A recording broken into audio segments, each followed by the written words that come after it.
Dootha media power of news. నమస్తే, welcome to Dhoota media. నేను Pawan. IPL మొదలుపెట్టిన దగ్గర నుంచి ఒక్క కరోనా టైంలో తప్ప ఎప్పుడూ ఆగింది లేదు.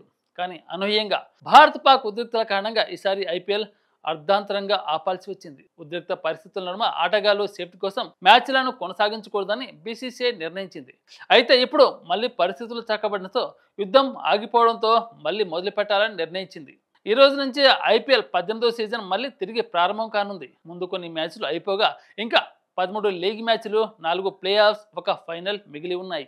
ఇప్పటికే జరిగిన మ్యాచ్లలో 3 ప్లే ఆఫ్ రేసు నుంచి తప్పుకున్నాయి. ఇప్పుడు 4 స్థానాల కోసం మిగతా 7 జట్లు పోటీ పడనున్నాయి. బెంగళూరు చిన్నస్వామి స్టేడియంలో ఆర్సీబీ కోల్కతా నైట్ రైడర్స్ ఢీకొనబోతున్నాయి.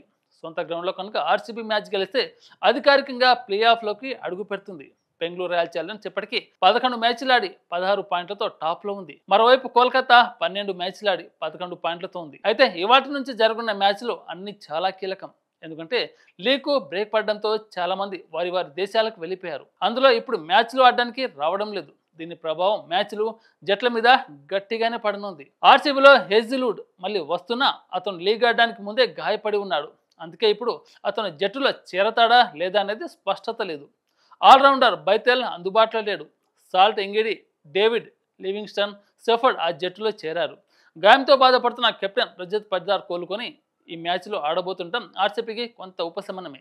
ఇక కోల్కతా జట్టులోని మొయిన్ అలీ ఆడడం లేదు. అయితే కీలక ఆటగాడు మొయిన్ అలీ సేవలను కోల్పోయింది. కానీ నరైన్, రసెల్, గుర్బాజులు మాత్రమే అందుబాటులో ఉండటం ఆ జట్టుకు ప్లస్. ఈ మ్యాచ్ కోల్కతాకు చావో రేవో అన్నట్లే. ఈ మ్యాచ్ గెలవడం ఆ జట్టుకు చాలా ముఖ్యం. మరోవైపు మ్యాచ్కు వర్షం వల్ల కూడా అంతరాయం ఉండవచ్చని వాతావరణ శాఖ హెచ్చరిస్తుంది. ఇలాంటి లేటెస్ట్ అప్డేట్ కోసం దూతా మీడియాని సబ్స్క్రైబ్ చేసుకొని ఆదరించండి. Thank you. హాయ్, నేను మీ RP Patnaik. Please subscribe to Dhoota media.